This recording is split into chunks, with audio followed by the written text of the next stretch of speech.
Hey guys, welcome to another episode here on CrossFit Garage, where we are trying to help you build a firm foundation in fitness, food, and finances so that you can live a good life now and later on. So our motto is we are happy, humble, helpful people who want to be healthy and fit now as well as in our 90s. So you need these three things and a couple other things to help you get there and feel and live that good life. So there are, I guess, well, let me back up. I had a great conversation with my brother. We went over artificial intelligence and we had lunch and we talked a lot. And he made it known that I, and this is no surprise, not all my words come out the way I mean them, or at least I did not describe well enough what I should have been saying. So I am going to take a step back and give you guys a broader picture of what it means to do CrossFit and what it means to be harder to kill, as well as will CrossFit injure you? And so, spoiler, no, CrossFit will not injure you. CrossFit is a theory and a methodology, and the theory or the methodology or its stance won't hurt you. It'll just help you. What hurts you is stupidity. So, and I don't think I covered that well enough. So I'm going to start off with CrossFit helps you be harder to kill. That is for sure. I am living proof, 16, 17-ish years of CrossFit. And I move pretty good. I live pretty good. I can do pretty much anything I want. I can do some stupid things that I shouldn't do. Of course, I do eat really well. I follow the CrossFit tenets for their prescription on nutrition. And I am doing really well. I know a lot of other people are doing really well also. And if you avoid ego, man, you can avoid getting hurt. And if you listen to your body and your coach, you can avoid getting hurt.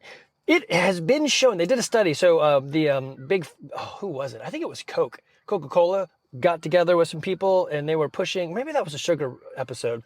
Anyway, maybe it was the Personal Training Association of America, I don't know. They were trying to push that CrossFit will hurt you more than anything else. And so they actually did a study and they said actually CrossFit is safer than going for a walk. So there's some stats. They did a study. You can go look it up. CrossFit is, the injury rate in CrossFit is less than if you just went for a walk. So you are perfectly safe doing CrossFit. And here is how you keep yourself safe by listening to your body and listening to your coach. So my brother said, hey, I came to Bring a Friend week and we were doing wall walks, something I had never done. And I was a little bit concerned. I did the first one. I was like, that's not too bad. Then I did the second one and I thought to myself, what if my shoulder gives out? And he's like, nobody told me what I should do. And I was like, okay, so possibly it's a coaching thing, or maybe we thought you were using some common sense, and maybe it's not common. So that's my problem. So here's what I would tell you guys. If you are ever doing anything and you feel uncomfortable, then don't do it, or talk to the coach. Like, hey coach, so if I'm going up this wall, basically a wall walk is you lay on the floor with your feet against the wall, and then you kind of do a crawl backwards and your feet go up the wall. So if you're doing that and in the middle of the workout, you're like, hey, what if my shoulder, I don't know, gives out and I roll funny, right? Here's what I would do. I would stop in the workout and say, hey, coach, what if? And I would just ask them. There is nothing more important than your safety and you coming back tomorrow. So the workout, well, there's two things. And what is best for your health and fitness? Well, first is the program that you will do is the best one for you because, hey, you'll do it. And consistency is the thing that really pays off. Now, I would say there are some other caveats. If you really want to get a good bang for the buck or that minimal viable input so that you can live a good life into the future, then CrossFit is that life hack. Okay. So I'm going to walk through some of these things that I wrote down, these thoughts. Will CrossFit hurt you? The answer is no. I'm going to go through why. If you are unsure about what you're doing, then ask, right? So the coach is there for you to help guide you through this. And sometimes we do assume that there is maybe some knowledge or I don't know, if you were on the wall walk, if you were going to fall and land on your face, that you would tuck and roll, or maybe in a wall walk, you can actually just put your foot down or go sideways or something. But maybe you don't know that. Then make sure you ask, right? So the coach isn't always going to know, and that can be, bad on our part. Maybe we should think about those things. Now, when I'm coaching, I always err on the side of hey, did you know that? And I could get eye rolls from some of the more veteran members. They're like, yes, Andy, we know how to bail on a bar, but I like to cover those things because you just don't know. But here's the thing. I would also say, make sure you're comfortable and know that you can. Just ask the coach or ask the person beside you.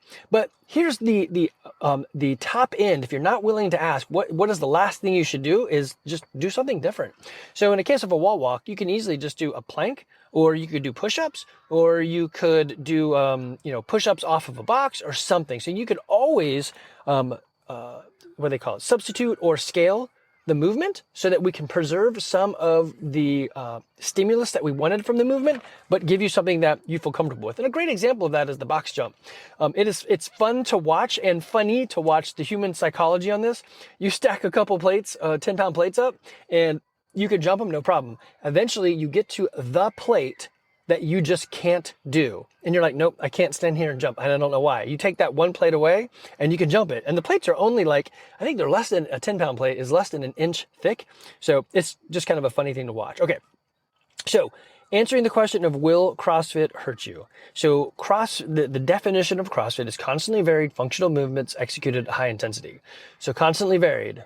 Well, I mean, that's not going to hurt you. You just have to know what you're doing in practice, and that's what we do. You have a coach. So you should only go to a CrossFit gym. You should only come to our CrossFit gym if you're into coaching, mentoring, and accountability. Yes, this is why CrossFit costs a lot, because you have a coach coaching you.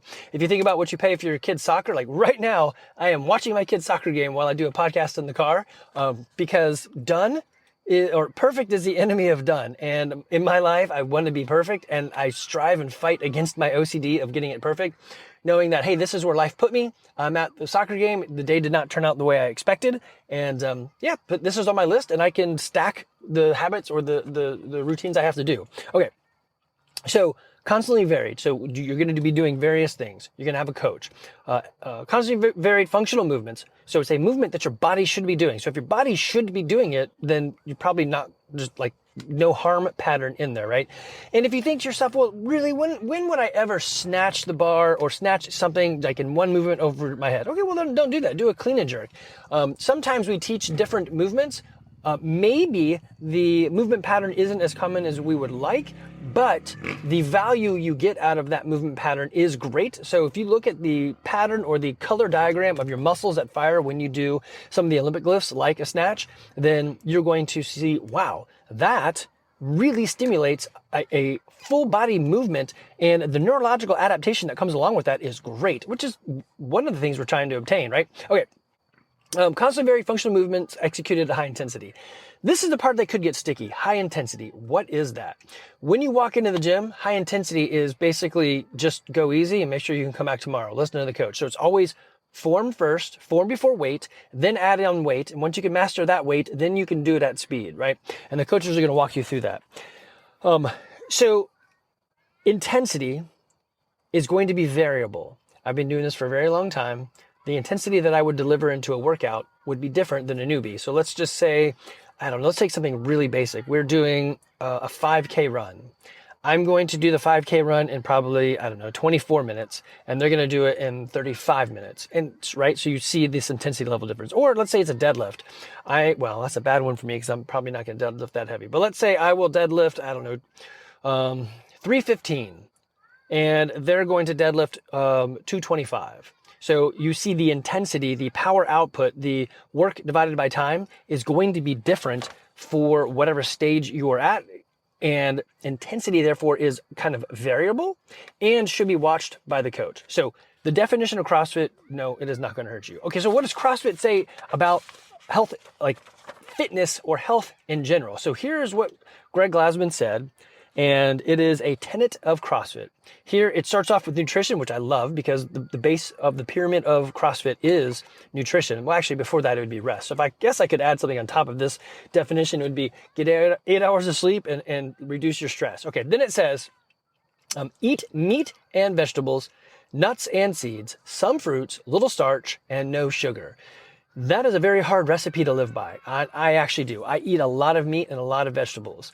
Some of you would struggle. Yep, sorry, that's my car going off and me turning it back on. Some people would struggle with this just because of the amount of protein we should be getting is hard to attain. And let me take a pause there. I mentioned this in another podcast. We're going to do a couple things for funsies when January rolls around. So January 1st, we'll do 50 grams of protein before lunch. February 1st, we're going to do track your food for 2 weeks. So first one was 2 weeks, this one's 2 weeks. And then March 1st, we're going to do 2 weeks of no sugar. So we're going to help us all guide through this. And it's weird when you have accountability like that, how much easier it is to do, but you are going to learn a lot about yourself. Okay, so eat meat and vegetables, nuts and seeds, some fruits, a little starch, and no sugar. So, seriously, no sugar? Is it even possible? I would tell you after the last 11 years, it is. Sometimes I mess up on accident. And if you ask my kid, it's kind of embarrassing. When they give me sweet tea versus unsweet tea, I usually just spit it back in the cup. And they're like, Dad, you're not two. I'm like, well, I'd rather my non-sugar stance is more important to me than my decorum. So there. All right, rest of the sentence. Keep intake to the levels that will support exercise, but not body fat. Okay, so tell me in here, what is dangerous? So far, nothing, right? Practice and train major lifts, deadlifts, cleans, squats, press, clean and jerk, and snatch. Similarly, master the basics of gymnastics, pull-ups, dips, rope climbs, push-ups, sit-ups, press to handstand, pirouettes, flips, splits, and holds. Run, bike, swim, row, etc. Hard and fast. Okay, what in there is dangerous? Potentially you could say, well, hard and fast is, okay, well then vary that until you get there. What is hard and fast to you, right? So there's nothing in this statement so far that says, and while you do this, make sure you close your eyes and have dynamite in your teeth. All right, then it goes on to say, 5 or 6 days per week, mix these elements in as many combinations and patterns as creativity will allow. So that's the constantly varied, right? Routine is the enemy. Keep workouts short and intense. And this is a part that I struggle getting across to a lot of us CrossFitters, even in our own gym. And we do cater to the fact that not everybody comes a lot. The workout should really only be between 8 and 12 minutes. But society has said that doesn't work. You must go 45 minutes. And it's just not true. So if you watch me in the gym when my daughter's out of soccer and I'm going consistently 5 days a week, I pretty much will only do the main part of the workout. I won't do the extra stuff that we put in there for people that have missed or to help, pick up a skill set that you didn't have from a day before or something. So I only do the meat of the program because I know the value in CrossFit is the 8 to 12 minute intense workout. Now, some days I don't have it and I'm like, you know what? I'm just gonna sit on this row and row for 25 minutes. And sometimes the workouts are when we do want to push creativity and routine. So some days are, hey, it's 45 minutes, let's go. And some days it's just going to be a heavy lift. And that's fine. You want to exercise those edges as well. And then the last bit of it says is regularly learn and play new sports. Now, this one actually might hurt you, I suppose.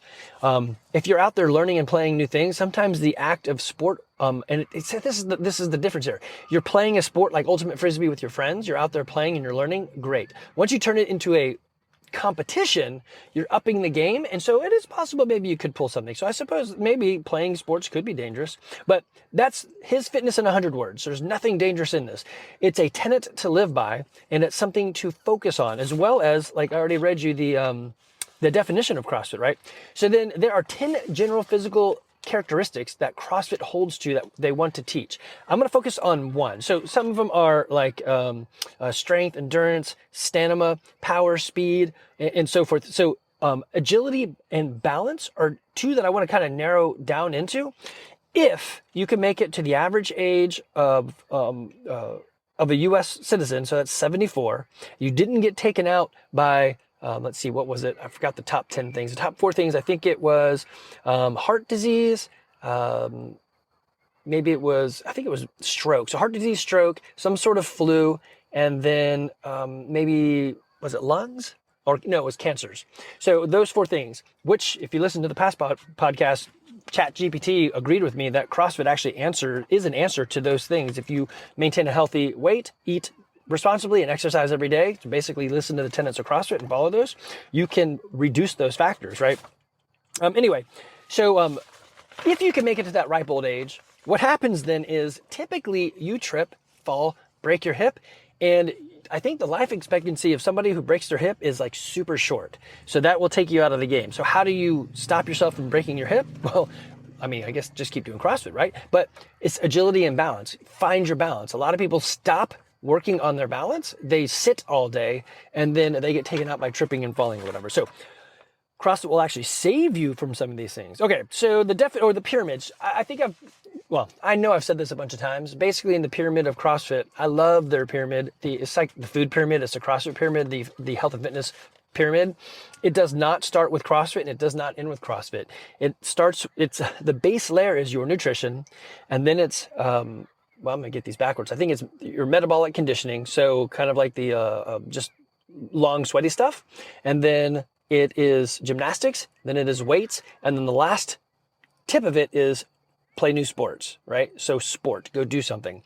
So the full expression of your fitness and your health is play something, do something, get out there in the environment and do. Now, for me, it could simply be like, hey, I'm coaching my kids, or I'm active and able to just, climb Blood Mountain or Stone Mountain with a buddy, right?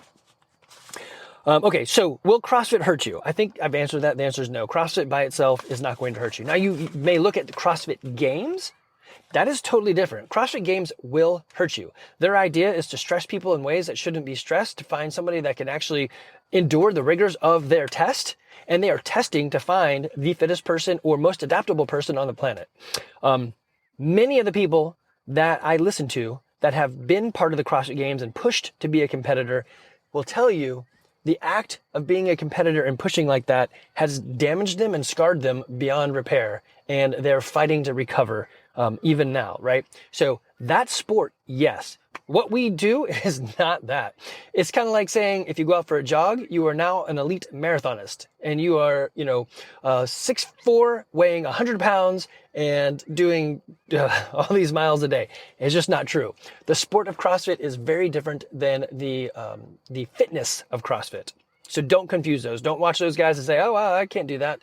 Yes, many of us cannot, and we do not aspire to do those things. Our job is to I guess you could boil it down. I want you to lay on the ground and stand up. I want you to jump. I want you to, with some weight, squat below parallel. I want you to take an external load and put it above your head and move it around the room. I mean, it's basically things you would do in regular life. So the pursuit of health and fitness through the methodology of CrossFit will not hurt you. What does hurt you is not listening to yourself. If you're not sure, ask. It's an easy thing. Hey, coach, what? And right? Or pull them to the side. Hey, I've got a question. Or even better, this is the ultimate answer. So my brother is looking to do CrossFit. He's looking to join us, and he's like, I'm a little nervous. I'm like, okay, then listen. What we do is we have an on-ramp for brand new people. One of it is to remove that nervousness, to teach you some new things in a one-on-one fashion so you get all your questions answered. Many people say, oh, I'd like to skip that.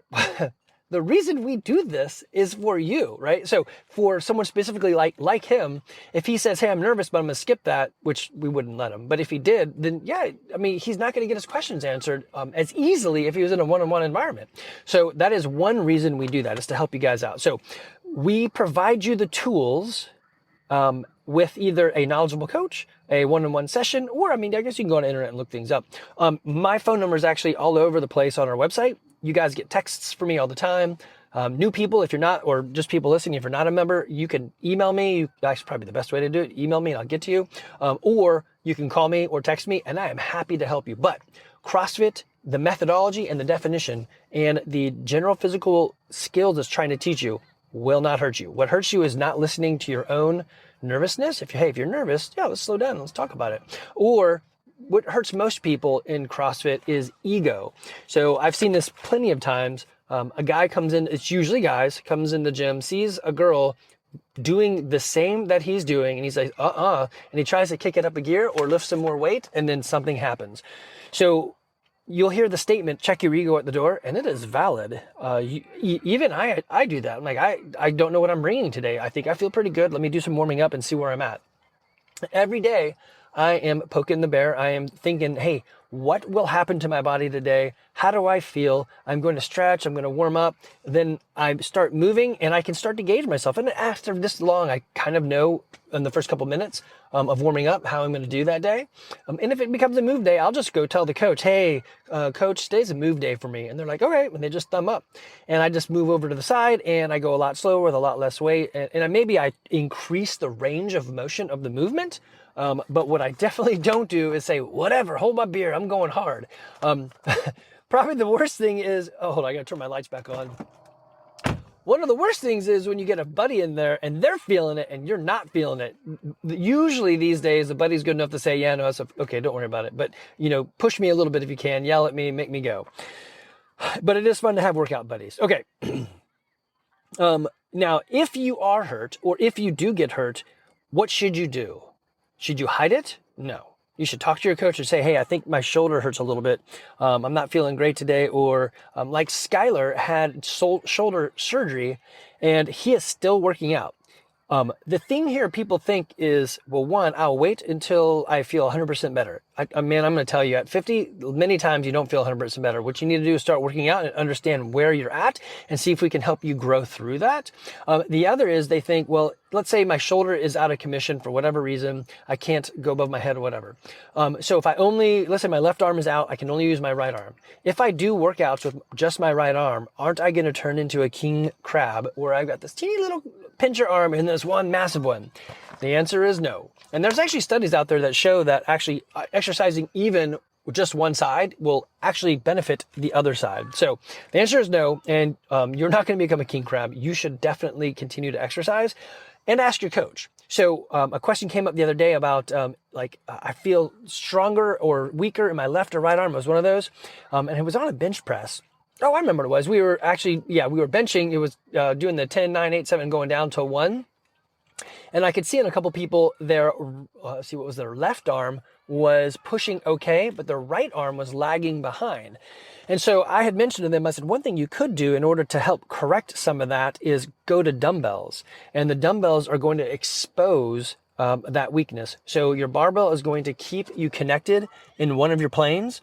If you go to dumbbells, then now you've got 3 dimensions of freedom. So you're going up and down, left and right, and back and forth. And the amount of weight you can lift with a dumbbell is significantly less than what you can do with a barbell. If I could, I would take, I don't have enough dumbbells for this, but I would say, hey, for a month, let's just all use dumbbells. We would definitely not lift as much weight, but the ability and control that you would get from that would be outstanding. Actually, maybe I'll try that on my own. Okay, anyway, so you are not going to get lopsidedness if you work out with one side. I stepped in a hole a few years ago during a race. My ankle swelled up pretty massive, and I did pretty much everything one-legged and then seated, and I look fine. Nobody ever said, wow, Andy, your right leg is so much smaller than your left leg. Okay, so another way you can hurt yourself, it has nothing to do with CrossFit, is, hey, I'm late, I'll just jump right in. Or I talked all the way through the warm-up, or I didn't even really warm up. So make sure you warm up, especially for me as it's getting cold these days, because it's, November, December timeframe. I usually come in a hoodie and long pants, and I just leave it on the whole time. I want to be super warm. That way when I'm done working out, I can also stretch out. So make sure you're warming up. I think another good one is just to test yourself, like I mentioned earlier. How do you feel? If I'm warming up and I'm like, you know what, I feel stiff, well, then I may change what I'm doing. And sometimes I do that without even telling the coach. And I usually get the eyeball. They know something's awry, but I usually inform them, but sometimes I don't. And I will maybe make the row longer, and I'll make my pulls much more exaggerated so I can get more bending out of it. Or if we're doing burpees and say my lower back isn't feeling great, I will intentionally make the burpee more of a stretch movement. That way I can warm up and mobilize that whatever is feeling, in this case, my back. I mentioned this a couple times that some of my days are just move days. And I haven't done this in a while, but come into the gym and just sit on the rower and be like, no, you guys go ahead. I am just going to row. Now, typically what I'll do, if I don't have any like real aches and pains, then I will do whatever the workout is as a move day and just do it super light and slow. And, let's say it's a 25-minute workout. Great. I'll just do the motions so that I have my body moving through the desired stimulus. Maybe not the stimulus of the intensity, but I know that movement is better than sitting still. So I'm going to go out there and get myself moving. And this is, again, what I do. So is it for you? I would think so, but you got to go try this for yourself. Okay, so something else that I do that I lean away from, and from the hurt side of it, it is fun to get a 1 rep max, or to go in the nasty room and go super hard, or to do those sprints, or, do some sort of stupid competition with your buddy. But again, that's ego. So a 1 rep max. So let me back this. Maybe you don't know what this is. So let's say we're doing back squat. And today it is, hey, we're doing, the entire class is establish a new 1 rep max. I am not going to do that. I will probably do a lot of sets of 3, and I'll never do a single 1 rep max. And when I can't do the 3, I can only do 2, I'm going to put the bar up and be like, okay, that's it. And the reason I do that is strength is gained with time under tension. A 1 rep max isn't necessarily going to build any better strength than doing more lifts at the lighter weight. So I do, 5s and 3s and 2s rather than just one single. Now, the problem with doing a one single is you are pushing that threshold of maximum. And when you go down, let's again go with the back squat, you may not stand up. So you need to know how to bail out of it. Or you may stand up and it's just crunchy. Many people will disagree with me on this one, but I also do not use a weight belt. If my midline, my core cannot support the weight that I'm lifting, then I don't lift it, because it's saying that a part of my body is not caught up to the other. So my core, everything that makes up that midline, is not as strong as my legs. Let's say my legs can lift it, because I could stand up with a belt, but my midline's going to crumble under it. So I would go the other way and practice more to build up my midline stability. So a 1 rep max is to show off. Lifting is for yourself. So I push the edges of the performance away, which is going to dramatically limit my chances to be stupid, right? So the nasty room, what is that? There is a workout called Fran. It is essentially 21 thrusters, then 21 pull-ups, 15 thrusters, 15 pull-ups, 9 thrusters, and 9 pull-ups. And there was a time when people were like, let's go as fast as we can and see what we can do. Most people would say a sub 5 minute Fran is really freaking good. So me and the guys were chasing this back in like 2010. At one point, I was able to do the very last fast Fran I ever did was 2 minutes and 33 seconds. When I was done with it, I wasn't even sweaty, but I had depleted all the glycogen and phosphagen cycle in my body, all the sugars and whatever. I had just vampire sucked it out of my body, and I laid on the floor for about 2 hours. It was horrible. I went into the nasty room and I played a game of Monopoly in there. I don't go to the nasty room anymore. Sometimes I'll push and I'll go, hey, it's over there, or maybe get, I could see it down the street, but I don't need to go there anymore. I know what it's like. Going to that top end, it can be not great, and going that far that fast doesn't actually build as much as getting close to it and being able to come back tomorrow. So I did that and I was out for like 3 or 4 days. It was no bueno. I also eliminated stupid competitions. So when we get to the open, I just do the open one time. I don't go back and try to do it multiple times to try to increase my number over and over, because I know what I'm going to do is push somewhere and be stupid. The next thing I do is I listen to my coach. Yes, it is true. I own the place. But I still will look to the coach and say, hey, this is what I'm thinking. And they're like, yes. Or they'll say, hey, Andy, remember your, I'm like, oh, yeah, good point. So listening to the coach, it's what they do. It's a great way to give you that second opinion that's not you, because sometimes you don't see your own problem because it's your problem. So listen to the coach. You pay them anyway. I already mentioned this one, but it's next on my list, is use dumbbells instead of a barbell. And I guess the other thing you could do is up front, we now have Alex and Sam with MyoFit. So if you feel something, go talk to them. They specialize in this sort of stuff. And it's not just, hey, I heard something, let me go up there to get help. You could say, hey, I'm concerned.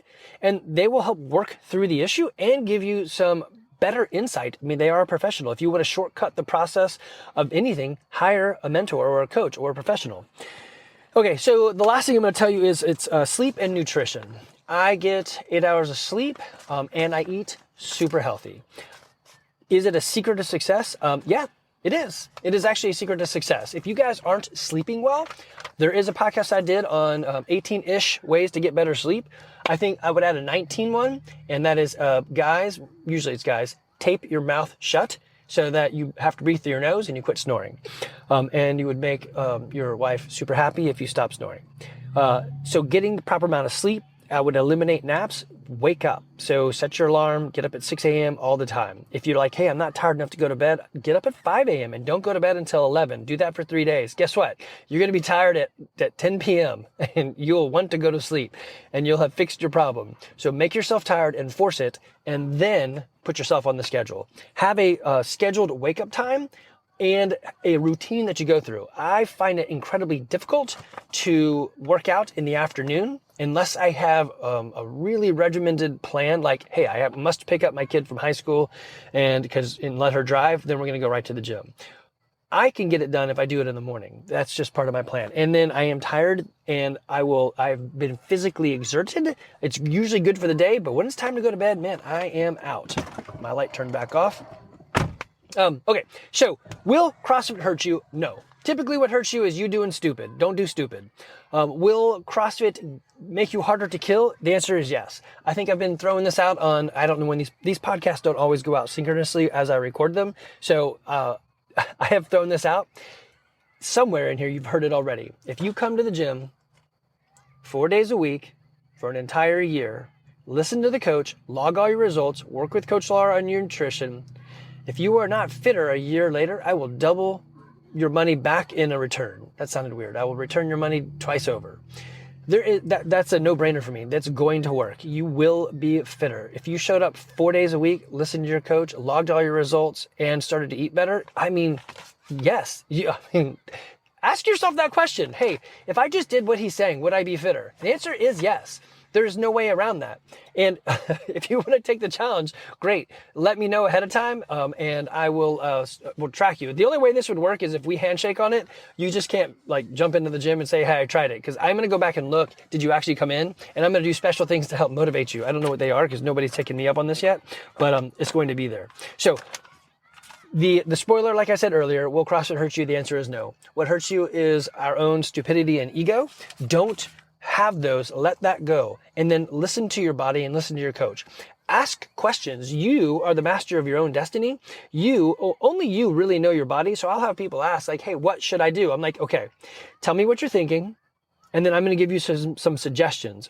I mean, really only that person can make the choice. Like, hey, I've got a little bit of what in my shoulder. Okay, that's not a technical term and I don't know exactly what you're doing. So if it were like just, I would never say don't do the movement, because we want to see like where does the ouch express itself, and can we maybe lighten the load, reduce the movement or something, right? So we want to play around and see what's in there, but I wouldn't do that during a workout. So if you're like, my knee really hurts and today is 400 air squats, I wouldn't do that. I would maybe do 10 air squats at a super slow motion so that I could understand how I'm feeling. And I'd probably use the rig, hold on to it and go down slowly, and then have that to help me get back up if I needed to. So I would play around with the movement in a smart fashion rather than trying to push through something that I knew that hurt. So listen to your body, listen to yourself, ask a lot of questions. Guys, if you live here in the Woodstack area and you're looking for a place that really doubles down into coaching, mentoring, and accountability, then we are your place. We are the glasses half full type of people. As I said earlier in the podcast, our motto is we are happy, humble, helpful people who want to be healthy and fit now, as well as in our 90s. We're into goal reviews. We're into building people up. We're into community. We have a lot of fun. We get a lot of sweat on, and we're willing to try new things. If that sounds like you, come join us. Give it a shot. We don't have contracts. We never do contracts. The moment you say, hey, I am out because Andy, you smell so bad, we just go into Wodify and we click a button. It is super easy. It's not like the old days where you had to run carbon copies of checks and whatever. This is super easy. There's no setup fee. There's no teardown fee. We believe in what we do so much that we don't trap you into contracts and force you to come in. Well, I would love to force you to come in because that's how you get fit. But we stand by the service that we render and we want to help you. So if you're in the local area, come on in. If you're not, you can email me or text me. I'd be happy to help. Guys, we are here to help you lay a firm foundation in fitness, food, and finances. Take care.